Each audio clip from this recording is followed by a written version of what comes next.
The girl couldn't have been more than 10 years old. Dirty face, torn red jacket, sitting on the sidewalk outside Chen Global Headquarters with a cardboard sign that read, "Please help, hungry."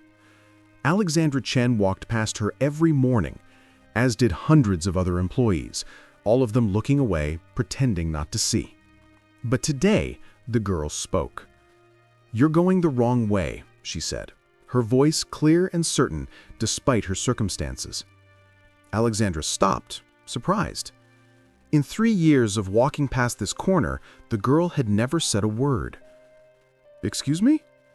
"You're going the wrong way," the girl repeated, looking directly at Alexandra with eyes that seemed too old for her face.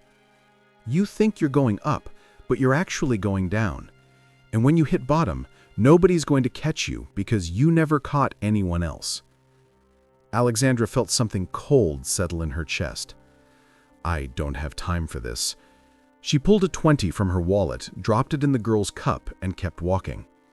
Behind her, she heard the girl's voice one more time. "Money doesn't fix everything. You're going to learn that soon." She shook it off, a homeless child spouting fortune-teller nonsense, meaningless. She had a board meeting in 15 minutes where she planned to announce layoffs that would gut the company's workforce but boost quarterly profits by 18%. She'd be celebrated by investors, praised for her ruthless efficiency, exactly as she'd built her reputation. The girl's words echoed anyway. "When you hit bottom, nobody's going to catch you." Before we continue, tell us in the comments where in the world you're watching from. We love knowing how far these stories of hope and resilience travel. Your comments inspire us to keep bringing you powerful narratives every week. The board meeting went exactly as planned. 247 people would lose their jobs by the end of the week. The stock price would soar.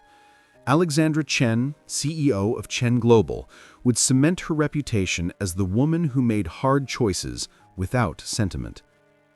Afterward, her assistant pulled her aside.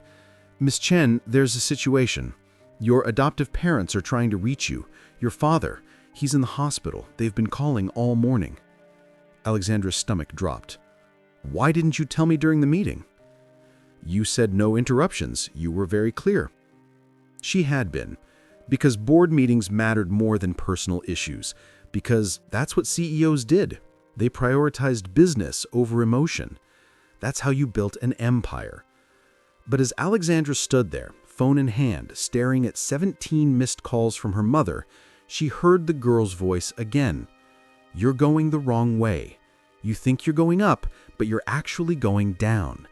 And when you hit bottom, nobody's going to catch you because you never caught anyone else." Before we continue, tell us in the comments where in the world you're watching from. We love knowing how far these stories of hope and resilience travel. Your comments inspire us to keep bringing you powerful narratives every week. Alexandra arrived at the hospital to find her adoptive mother in the waiting room, alone. Margaret Chen looked older than Alexandra remembered. When had she gotten so fragile? When had Alexandra last actually looked at her? "Mom," Alexandra said, the word feeling foreign in her mouth. She rarely used it, rarely called, rarely visited. Work was always more important. "Alex." Her mother stood, but didn't move to hug her. They'd never been a physically affectionate family. "He had a heart attack. He's stable now, but—" Her voice cracked. "They said it was stress, work stress. He wouldn't slow down, just like you." The accusation hung in the air. "Just like you." Meaning you're killing yourself the same way. Meaning I'm going to lose both of you to ambition. "Can I see him?" Alexandra asked. "He's sleeping. The doctor said—" Margaret paused, seemed to be choosing her words carefully.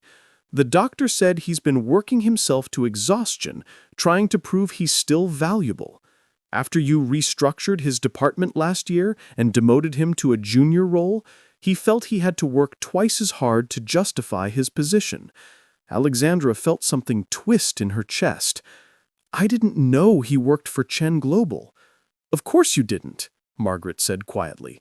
"You didn't ask. You've never asked about our lives. We're your parents, but you treat us like strangers you send holiday cards to. That's not fair. Isn't it? Margaret's eyes filled with tears. When's the last time you came to dinner? Called just to talk, asked about our lives. You've been so busy building your empire that you forgot you had a family. Alexandra wanted to argue, to defend herself, to explain that she'd been busy, that running a company required sacrifice. But the words dried up in her throat because Margaret was right. She hadn't made time, hadn't prioritized them, had treated her adoptive parents the same way she'd been treated by them when she was young, with distant politeness, obligation without warmth. "I need some air," Alexandra said, turning away before her mother could see her face crack.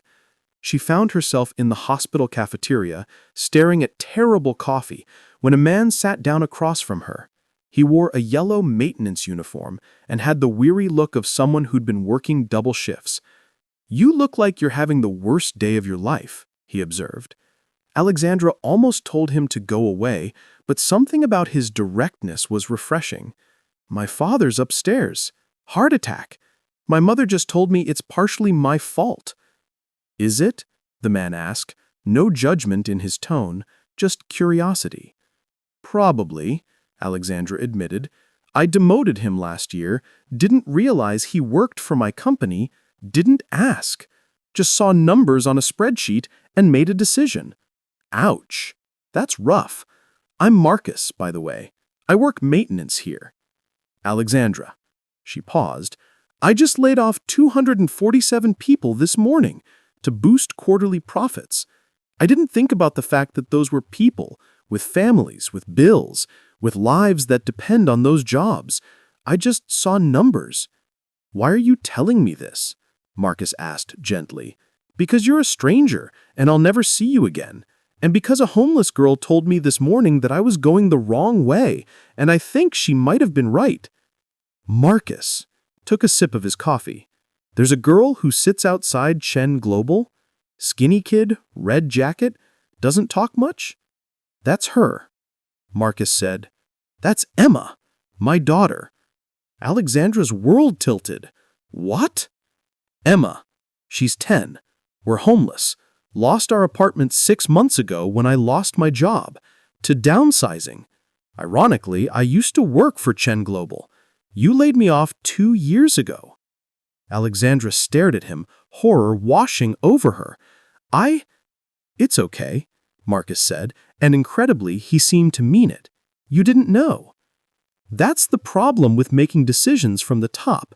You never see the faces of the people those decisions destroy, you just see numbers improving. "How are you not angry?" Alexandra asked. "Oh, I was. I was furious. Lost everything. My job, my home, my savings. Couldn't find work because everyone wants references from your last employer, and Chen Global's policy is to not provide detailed references for laid-off workers. Spent 8 months applying to 300 jobs. Nothing. Ended up here, cleaning toilets because it was the only place that would hire me without references." Marcus's voice was calm, but I heard the pain underneath. "Emma and I have been living in my car for 6 months. We shower at the YMCA. She goes to school from a shelter address so child services doesn't take her from me. We eat at soup kitchens. And every morning, she sits outside your building because she says she wants to understand the place that changed our lives." "I'm so sorry," Alexandra whispered. "Are you? Or are you just sorry you're facing consequences for the first time? Because there's a difference." Alexandra flinched. "That's not... Isn't it? Emma told me what she said to you this morning, that you're going the wrong way. She has this thing where she sees people clearly, sees what they need to hear, and what you needed to hear is that the path you're on leads somewhere lonely and hollow." "She's 10, Alexandra protested. "How would she know?" "Because we're living the consequences of your choices," Marcus said simply. "We know where the path leads because we're at the bottom of it, looking up at people like you who never look down." Alexandra sat with that for a long moment. This man, Marcus, had every reason to hate her. She'd destroyed his life with a signature on a form she probably didn't even read carefully. And now he was sitting here, explaining her own moral bankruptcy with more patience than she deserved. "Why are you being nice to me?" Alexandra finally asked. "Because Emma taught me that anger just makes you bitter," Marcus said. "When we first became homeless, I was so angry I could barely function. Angry at Chen Global, angry at the economy, angry at myself for not having more savings. And Emma looked at me one day and said, 'Dad, being mad doesn't make us less hungry. It just makes us sad while we're hungry.'" He smiled, but it was pained. "She's right. Anger doesn't fix anything. So I decided to focus on what I could control, keeping her safe, keeping her fed, keeping her hopeful. The rest is just noise." "She sounds remarkable," Alexandra said. "She is. Too remarkable for a 10-year-old. She shouldn't have to be that wise. She should be worried about homework and friends, not whether we'll have a place to sleep tonight." Alexandra thought about the girl outside her building, the one she'd walked past for 3 years without really seeing. Why does she sit there? "She says she's studying," Marcus said, "watching people go in and out of the building that changed her life, trying to understand how someone she's never met could have so much power over her existence.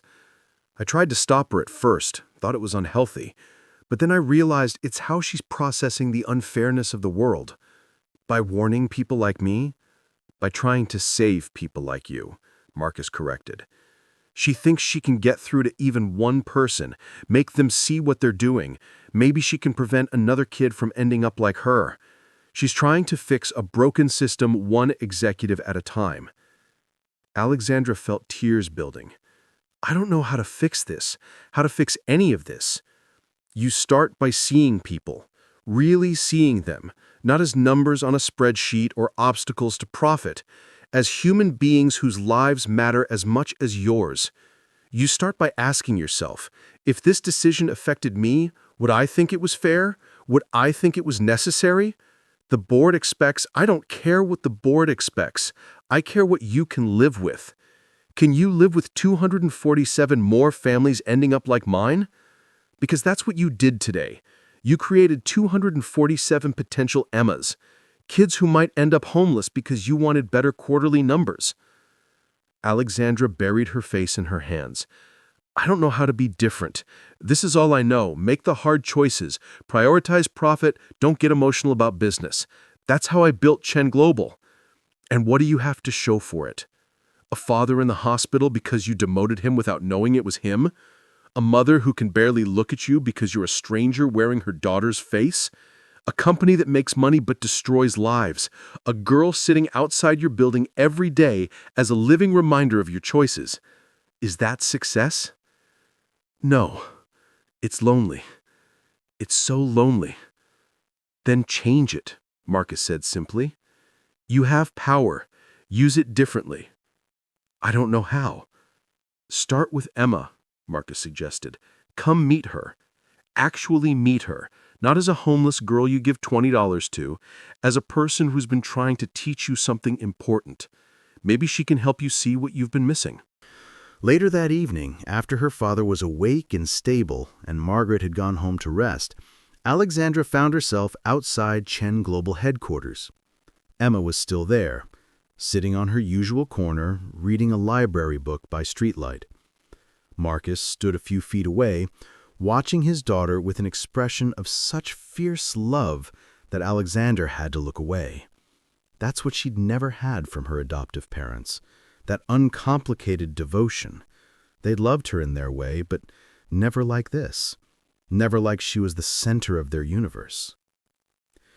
"Emma," Marcus called softly, "someone wants to meet you properly." Emma looked up, saw Alexandra, and something shifted in her young face. Recognition, but also caution. "You came back." "I did," Alexandra said, kneeling down to be at Emma's level. Up close, she could see the girl was painfully thin, her clothes worn through at the knees, her shoes held together with duct tape. "I wanted to apologize for walking past you every day without seeing you, for treating you like you were invisible. Most people do, Emma said matter-of-factly. It's easier to ignore uncomfortable things than to think about them. You're 10, Alexander said. You shouldn't sound like a philosopher. Being homeless makes you grow up fast. You learn what matters and what doesn't. You learn that most of what adults worry about is stupid.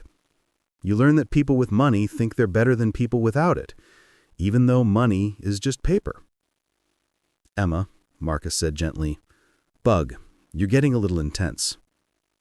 Someone has to be, Emma protested. Adults keep being polite about things that aren't okay. Someone needs to tell the truth. Alexandra found herself smiling despite everything. You're right. So tell me the truth. Why did you warn me this morning? What made you decide to finally speak to me? Emma considered this. Because you looked sad. Under all the fancy clothes and the important walk, you looked sad. And I thought maybe if I told you what I saw, you might change direction before you ended up as sad as Dad was when we first lost everything.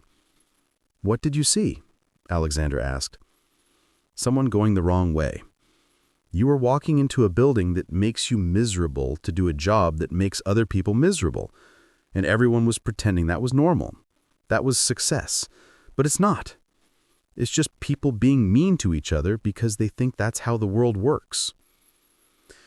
That's exactly what it is, Alexander admitted. I've been being mean because I thought that's what CEOs do. Make hard choices, prioritize profit, stay detached. That's stupid. Emma the card. Being mean doesn't make you strong, it just makes you mean. My dad taught me that. When we first became homeless, some people were really mean to us. They'd step over us like we were trash. They'd tell us to get jobs like it was that easy. They'd act like we were less human because we didn't have money. Emma's voice shook slightly. And Dad said those people were just scared. Scared that what happened to us could happen to them. So they convinced themselves we deserved it, that we'd done something wrong. Because if we deserved it, then they were safe. Alexandra felt the words hit home. And I've been doing the same thing. Convincing myself that people who get laid off somehow deserved it. That if they were valuable enough, they'd be kept. When the truth is, I just made a business decision without thinking about the humans involved. Yes, Emma said. And now you have a choice. Keep doing that, or do something different. What should I do? Alexander asked. Emma thought about this seriously. Start by not laying off those people. If you can afford to pay yourself millions, you can afford to keep them employed. Cut your own salary instead of cutting their jobs. The board would never. I don't care about the board, Emma interrupted with the certainty of a child. I care about the 247 families who are going to become like us if you go through with those layoffs. Do you care about them? Yes, Alexander said, and realized she meant it. Yes, I care. Then prove it. Don't just say nice things. Actually do something. That's what my dad always says. Actions matter more than words. Marcus stepped forward, rested his hand on Emma's shoulder. Bug, you're getting a little intense. Someone has to be, Emma said. Adults keep being polite about things that aren't okay. Someone needs to tell the truth. Alexandra looked at this child, this remarkable, wise, too old for her years child, and made a decision. Okay, I'll approve it. I'll cancel the layoffs, but I need help. I need to figure out how to run a company differently, how to make it profitable without destroying lives. That's easy, Emma said. You just stop thinking about money first. Think about people first. Money follows when you treat people right. That's what Dad says. Marcus looked uncomfortable. I'm not a business expert. But you're right. You're absolutely right. I've had it backwards. I've been optimizing for profit and hoping that would somehow trickle down to people. But it doesn't work that way. If I optimize for people, the profit follows because people work harder for companies that treat them well. She looked at Marcus. Will you help me? Consult with me on how to restructure Chen Global to actually value employees. You've been on the receiving end of my worst decisions. You know what needs to change. I clean toilets, Marcus said. I'm not qualified. You're the most qualified person I know. Alexandra interrupted. You've lived the consequences. You understand what policies destroy lives and what policies could save them. Please, help me do this better. Marcus exchanged a look with Emma, who nodded vigorously. Okay, he said, but I have conditions. Anything. First, you get me and Emma into stable housing. I can't consult on business practices while living in my car. Second, you implement a policy that no employee of Chen Global, from CEO down to maintenance, makes more than 10 times what the lowest paid employee makes. Third, you create a transition fund for anyone who gets laid off in the future. 6 months salary, job placement assistance, mental health support. Make it so no one else ends up like us. Done, Alexandra said immediately. All of it. I'll announce it tomorrow. The board will fight you, Marcus warned. Let them, Alexandra said. I'm done making decisions based on what they want. I'm going to make decisions based on what's right. Emma clapped her hands. See? You're already going the right direction. You just needed someone to tell you the truth. The board meeting the next morning was exactly as brutal as Marcus had predicted. Alexandra announced she was canceling the layoffs, implementing the salary cap, and creating the transition fund. The board erupted. "This is financial suicide," one member shouted. "Shareholders will revolt. Stock prices will plummet. You're destroying everything we've built." "What we've built," Alexandra said calmly, "is a company that treats people as disposable. That's not something to be proud of. We're changing direction. You don't have the authority. I'm the CEO and majority shareholder. I have exactly the authority. And if you're not on board with this, you're welcome to resign." 3 board members walked out. Alexandra let them go. She'd deal with the fallout later. Right now, she had more important things to do. She found her father's hospital room where Margaret sat beside his bed. Robert Chen was awake now, looking frail in a way that made Alexandra's chest hurt. "Dad," she said softly, "I need to tell you something. I'm sorry for demoting you without knowing it was you, for not staying in touch, for treating you like numbers instead of people, for—" Her voice broke. "For being so focused on success that I forgot I had a family." Robert reached out a shaky hand. Alexandra took it, feeling the fragility of her father's bones, and realized how much time she had wasted, how many moments she had missed, how close she had come to losing him before ever really knowing him. "I've been a terrible daughter," Alexandra continued. "You and Mom tried. You gave me a home when I had nothing. You provided for me, and I repaid you by disappearing into work and treating you like strangers. I'm so sorry." "We weren't perfect either," Robert said, his voice weak but steady. "We adopted you because we thought we should, not because we knew how to be parents to a scared 7-year-old. We gave you things instead of affection. We provided instead of connecting. We failed you first. That doesn't excuse how I've treated you," Alexandra said. "I'm an adult. I should have done better." Margaret spoke up, her voice thick with emotion. "We've been trying to reach you for years. You're always so busy, so important, so unreachable. We stopped trying because we thought you didn't want us in your life." "I did," Alexandra said, tears streaming down her face now. "I do. I just didn't know how to ask. I didn't know how to need you after spending so long convincing myself I didn't need anyone." "We're here now," Robert said. "All of us. Maybe it's not too late to start over." "I'd like that," Alexandra whispered. "I'd like that very much." She stayed with them for hours, just talking, really talking for the first time in years, learning about their lives, their worries, their hopes, apologizing for her absence, promising to do better, building bridges that had been burned by years of neglect. When she finally left the hospital that evening, Alexandra felt lighter than she had in years. Lighter, but also terrified. She'd made promises she didn't know how to keep, changed directions that would cause chaos, committed to a path that went against everything she had been taught about business. But as she walked past the corner where Emma and Marcus usually sat, they weren't there tonight. Alexandra had arranged temporary housing for them. She remembered the girl's warning. You're going the wrong way. Not anymore. For the first time in years, Alexandra Chen was going the right way. And it was terrifying and liberating in equal measure. The next 3 months were chaos. Stock prices did plummet, just as the board had predicted. Shareholders were furious. Business publications ran articles questioning Alexandra's sanity. Competitors whispered about Chen Global's weakness, circling like sharks.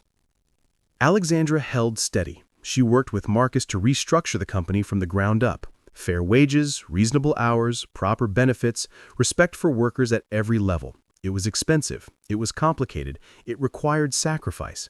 She cut her own salary by 60%, sold her penthouse and moved into a modest apartment, drove a used car instead of a luxury vehicle, lived the way most of her employees lived, and discovered it wasn't the hardship she'd feared.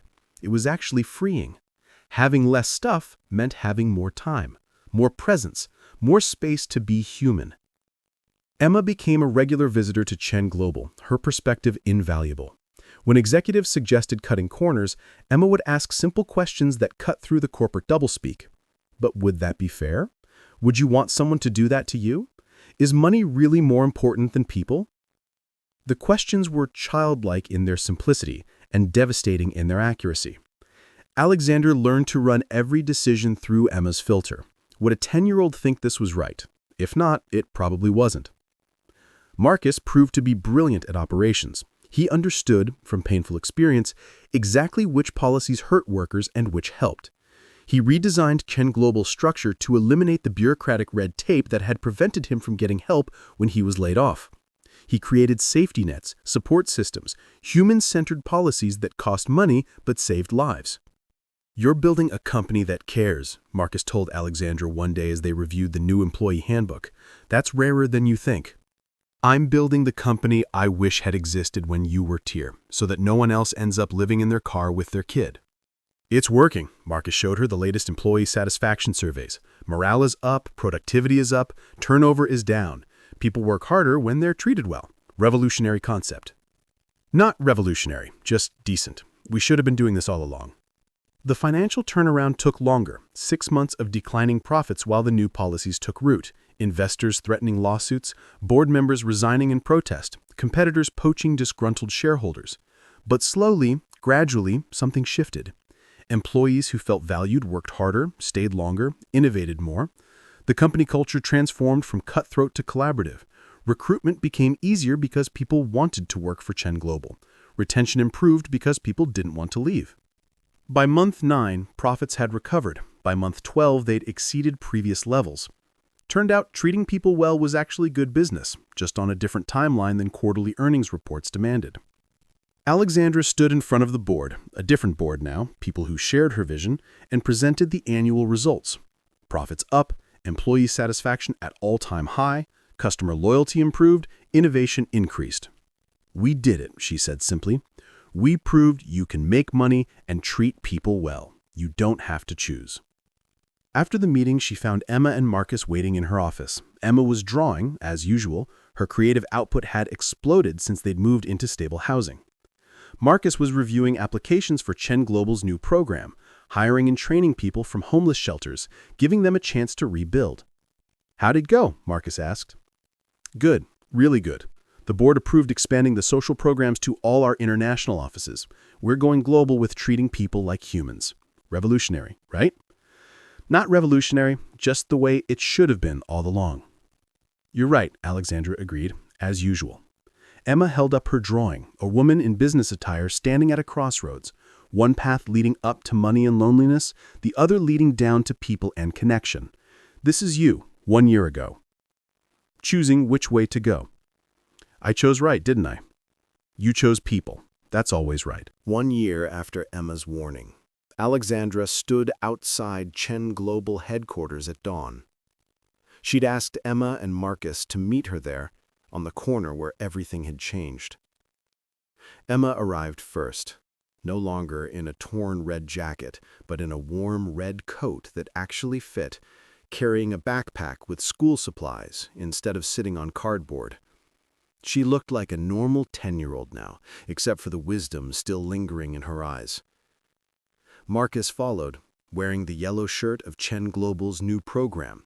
He'd been promoted to Director of Employee Welfare, overseeing the very programs he'd helped design. "Why are we here?" Emma asked. Alexandra pulled out a plaque, bronze and heavy. "I want to put this here, on this corner, as a reminder." The plaque read, "On this corner, a child told the truth. You're going the wrong way. This building now goes the right way, because one person listened." "It's perfect," Marcus said softly. They installed it together, Marcus and Alexandra doing the work while Emma supervised. When it was mounted on the wall beside the entrance, Alexandra stepped back to look at it. "Thank you," she said to Emma, "for warning me, for seeing me clearly enough to tell me the truth, for giving me a chance to change direction before I lost everything that actually mattered." "You're welcome," Emma said. "But you did the hard part. Lots of people hear the truth and ignore it. You actually listened. That's rare." "Only because you were brave enough to speak," Alexandra countered. "Most 10-year-olds wouldn't confront a billionaire CEO." "Most 10-year-olds haven't been homeless," Emma said matter-of-factly. "When you have nothing, you learn that truth is the only thing you can afford to give freely. Everything else costs something. But truth is free." Alexandra knelt down, looked Emma in the eye. "What you gave me wasn't free. It cost you. It took courage to speak when you could have stayed silent. It took wisdom to see what I needed to hear.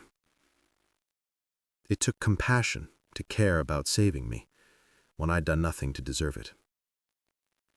That's not free. That's priceless." Emma hugged her, sudden and fierce. Alexandra hugged back, no longer awkward about physical affection. She'd learned over the past year that connection required touch, required vulnerability, required letting people in, even when it scared you. "Are we friends now?" Emma asked, pulling back. "We're family," Alexandra corrected. "Not by birth, not by adoption, but by choice. You and your dad, you saved me. That makes us family." Marcus rested his hand on Alexandra's shoulder, squeezed gently. Over the past year, they'd become close, not romantically, but with the deep friendship of two people who'd walked through fire together and emerged stronger. "We saved each other," Marcus said. "You gave us stability. We gave you humanity. Fair trade." Alexandra looked at the plaque, at the corner where she'd walked past Emma for 3 years without seeing her. 3 years of being blind to suffering. 3 years of optimizing for profit while people starved in her shadow. "I was going the wrong way," she said quietly. "And you were right. I would have hit bottom. Would have lost my father, my mother, my soul. Would have ended up rich and powerful and completely alone. You stopped that from happening." "No," Emma corrected. "I just showed you the path. You chose to take it. That's all anyone can do. Show people the truth and hope they're brave enough to change direction." Employees started arriving, streaming past them into the building. Many of them stopped to read the plaque, smiled, nodded at Alexandra. She'd made enemies with her transformation, but she'd also made something more valuable. She'd made a company where people felt valued, where coming to work didn't mean sacrificing their humanity. "Come on," Alexandra said to Emma and Marcus. "Let's get breakfast. I promised my parents I'd bring you by this morning. They want to hear Emma's latest philosophy on life, the universe, and everything." "I do have a lot of opinions," Emma admitted cheerfully. "We've noticed." Marcus ruffled her hair. As they walked away from the building, Alexandra glanced back one more time. The plaque gleamed in the morning sun, a permanent reminder of the day a homeless girl had told a billionaire the truth, and the billionaire had been brave enough to listen. On this corner, a child told the truth. "You're going the wrong way." Alexandra smiled. Not anymore. Now she was going exactly the right way. And it felt like coming home. The documentary crew followed Alexandra through Chen Global's offices, filming for a segment on companies that change the world. She was used to media attention now, though the coverage had shifted. No longer, ruthless CEO makes hard choices. Now it was, compassionate leadership proves profitable. But the interview she was most nervous about wasn't with the business reporters. It was with Emma, now 15, sitting in the same corner where she'd once been homeless. "Tell me," the interviewer asked Emma, "what made you decide to warn Miss Chen 5 years ago?" Emma, composed and articulate, in a way that still occasionally surprised Alexandra, considered the question carefully. "I saw someone destroying themselves and calling it success. I'd watched my dad do the same thing before we lost everything, work himself to death trying to prove his value to a company that saw him as disposable. When I saw Miss Chen walking into that building every day with the same look my dad had, I knew she was on the same path. I just wanted to give her a chance to choose differently." "Did you think she'd listen?" "No," Emma said honestly. "Most people don't. Most people hear the truth and keep going the same direction because change is scary. But I had to try anyway. Because what if she did listen? What if one person changed direction and that ripple effect saved thousands of other people? That possibility was worth the risk of being ignored." "And she did listen." "Eventually," Emma said, smiling. "After her father's heart attack forced her to confront what she was becoming. Sometimes people need a crisis to be ready for the truth." The interviewer turned to Alexandra. "How did it feel being confronted by a homeless child?" "Devastating," Alexandra said honestly. "She stripped away every defense I had, every justification for my choices. She held up a mirror and made me see what I'd become. And it was ugly, but it was also necessary. Without Emma's warning, without Marcus's truth, without that moment of crisis that forced me to look at my life, I would have lost everything that actually mattered." "What matters?" the interviewer asked. Alexandra gestured to the busy office around them. "People. Working in an environment that values them. Employees who don't have to choose between their jobs and their families. A company that makes money by lifting people up instead of grinding them down. And," she looked at Emma and Marcus, who'd been standing off camera watching, "and family. The found kind, the chosen kind, the kind that sees you clearly and loves you anyway."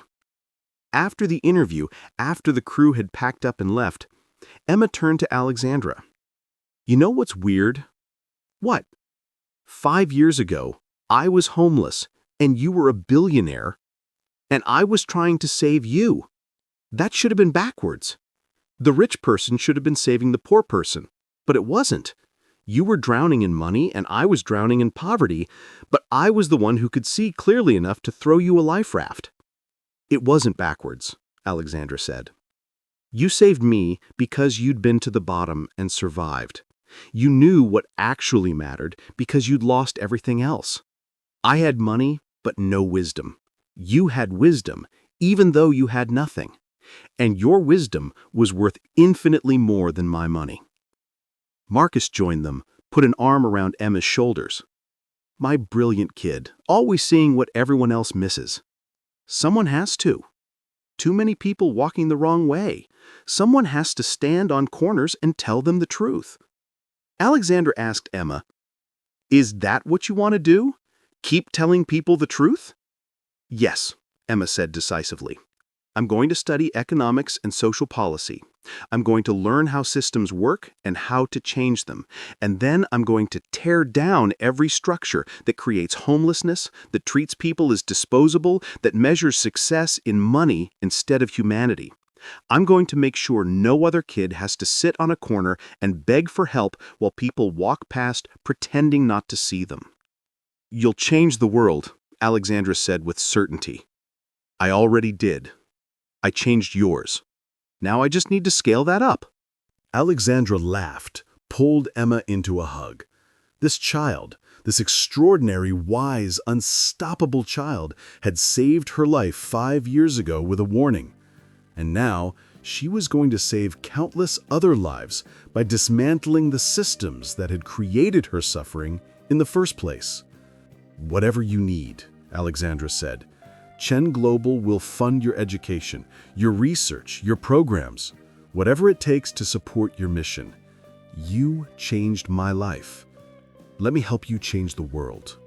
"Deal," Emma said. "But I'm going to hold you accountable. No backsliding, no forgetting what matters, no going the wrong way ever again." "Never again," Alexandra promised. "I know exactly which way I'm going now. And it's the right way, the way that leads to people, to connection, to humanity.